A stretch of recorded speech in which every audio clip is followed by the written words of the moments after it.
ደግሞ ሕፃናት ምን አይሉም ደግሞ ቂም የላቸውም። ሕፃናት ይሄ ነው ደግሞ የዋሃን ናቸው። ሕፃናት ቂም የላቸውም። ተጣልተው በድንጋይ ተፈራግዘው ነግሬሃለሁ ነገ ይመታል የገሌ ልጅ እንዳትጫወት እሱ ጋር በበነጋው አብሮ ይገኛል። ቂማችሁን ተው ለማለት ነው። ሕፃን ሁኑ ያለን ቂም ተው፣ ቂም አይኖርባችሁ። ቂም በሰው ልብ ውስጥ ተቀምጦ የሰውን ሕይወት የሚበላ ትል ነው ይላል ወግሪስ የሚባል አባት። የሰውን ሕይወት የሚቦረብር ቂም ነው። ቂመኛ ሰው ሰላም የለው። ራሱን ትል የቆሰነት አካል እንደሚበላ የሰውን ሕሊና የሚበላ በውስጥ የተከበረ አውሬ ቂም ነው።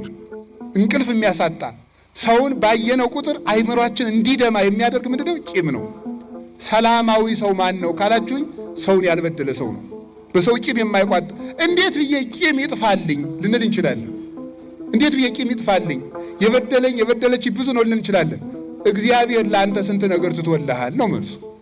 እግዚአብሔር የ30 ዓመት በደል ከተወልህ አንተ የአንድ ቀን የሁለት ቀን የሶስት ቀን የእህትህን የወንድምህን በደል ለምን አትተውም? እግዚአብሔር ሁሉ ዕዳ ትቶልሃል። ሰርቀህ ዝም፣ ዘሙተህ ዝም፣ አመንዝረህ ዝም፣ ተሳድበህ ዝም፣ ደብድበህ ዝም፣ እግዚአብሔር ሁሉ ዝም ብሎ አይተዋል። ምን አለ አንተ የአንድ ቀን የሶስት ቀን አንድ ዓመት ይሄን ሰውዬ ከቻልኩት 5 ዓመት ይሄ ነው። እግዚአብሔር ዕድሜ ዘመንህን አንተን ችሎ የለም ወይ? አንተን እንዲህ አድርጎ ከቻለ ለምን አትችልም?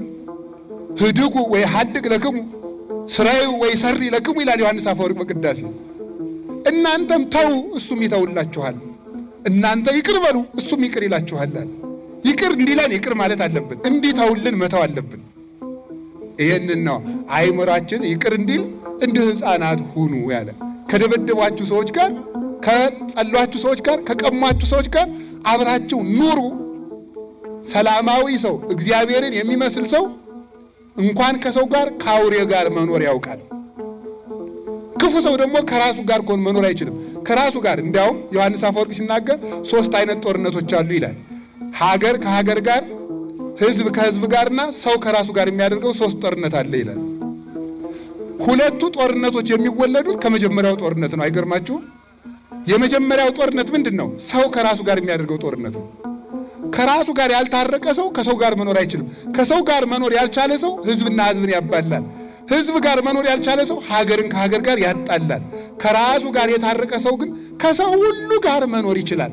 አልፎም ከፍጥረታት ጋር ሰላም መሆን ይችላል ማለት ነው። ከቃሉ ጋር ናችሁ። እግዚአብሔር ከሁላችን ጋር ይሁን። መቼም እስከ ልደት ድረስ እንደምትታረቁ እርግጠኛ ነን አይደል?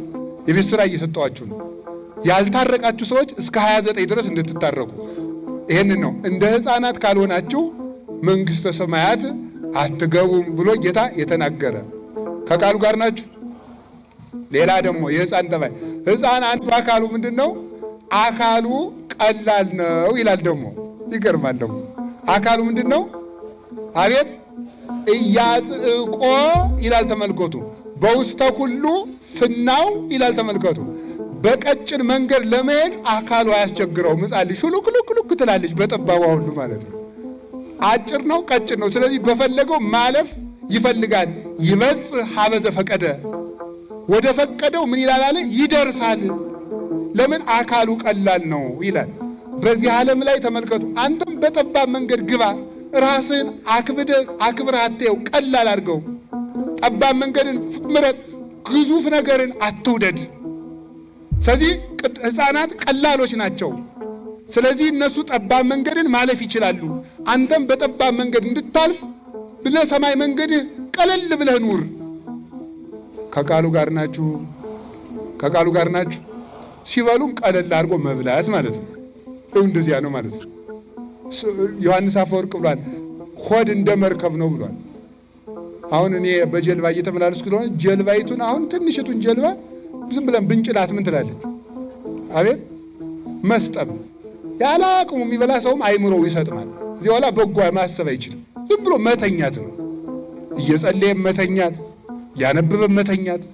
አይምሮ ሁሉ ግዙፍ ስለሆነ ጭንቅላቱ ይሰጥማል። ሆድ ምንድን ነው ካላችሁኝ፣ መብል ሆድን ያሰጥማል፣ ሆድ አይምሮን ያሰጥማል፣ አይምሮ ሕይወትን ያሰጥማል። በዚህ ነው የሚሰጥመው። ሆዳም ሰው አይምሮ የለውም፣ ለሰውም አያስብም። ገበሬው ራሱ ይሌለ እንዴ በቃሪያ የሚበላ ሰውና በጫማ የሚሄድ ሰው ለጓደኛው ያዝነው። ቃሪያው ሲያቃጥለው ዝም ብሎ መገምደል ነው። እንጀራውን ጨርሰዋለሁ የለ ምን የለ ዝም ብሎ መብላት ነው ማለት ነው። እሱ ለቃሪያው ማብረጃ ነው የሚበላ ዝም ብሎ ማለት ነው። በጫማ የሚሄድም ባልንጀራዬን እሾህ ይወጋዋል አይልም። ስለዚህ ተመልከቱ፣ ለባልንጀራ እንዳናዝን የሚያደርግ ምንድነው? ሆዳምነት ነው። ቅዱሳን ወከማው እያጽቆሙ ለጻድቃን ይላል ፍኖት መቃን ዘዝንቱ ዓለም።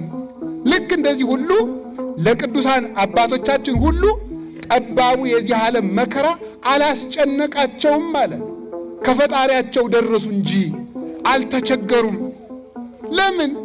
ምን ብለው ነው ያለፉ? ቀለል ብለው ስለኖሩ ነው።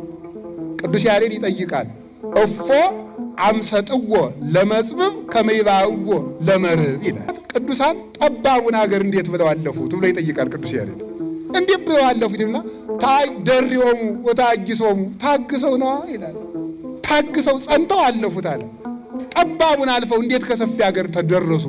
እና አቡነ ተክለ ሃይማኖት እና አቡነ ገብረ መንፈስ ቅዱስ እንዴት ይሄንን ጭንቅ የሆነ ዓለም አለፉት ሲባል ታግሰው ሰውነታቸውን አቅልለው ወደ መንግሥተ ሰማያት መግባት ቻሉ።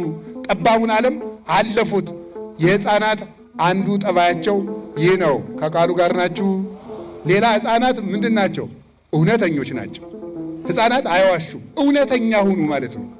ሰው ዛሬ ውሸቱ በጣም መከራ ነው። እውነተኛ ሁኑ።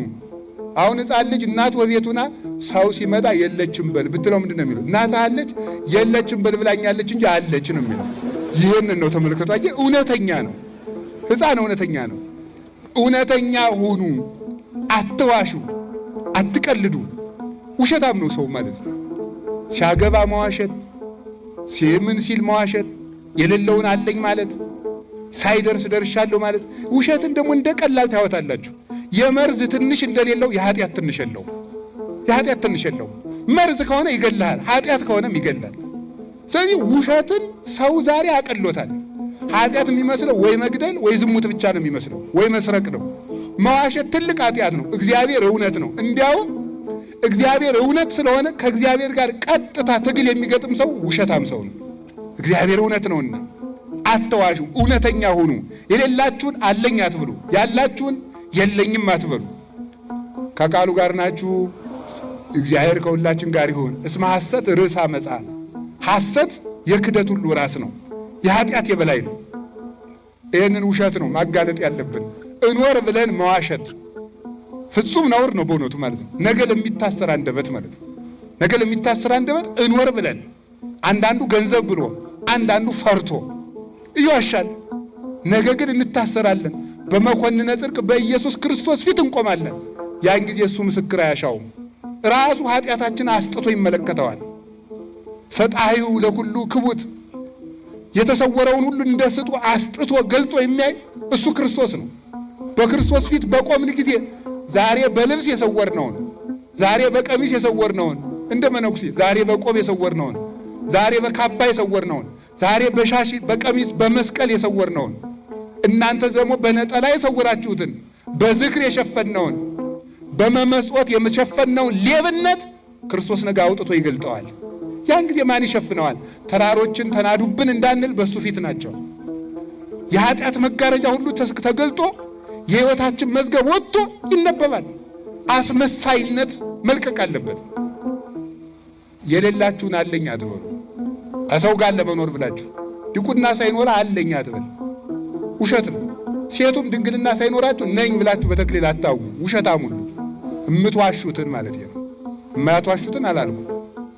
እንዲህ ማድረጋችንን መተው አለብን። እግዚአብሔር ይቀለዳል? እግዚአብሔር ይዘበትበታል? አይዘበትበትም። ሳንታረቅ የታረቅን ምስልን ማስቀደስ ውሸት ነው ይሄ። ስለዚህ ውሸታም አትሁኑ ለማለት እንደ ሕፃን ሁኑ፣ እንደ ሕፃናት እውነተኞች ያድርገን እግዚአብሔር። ከቃሉ ጋር ናችሁ።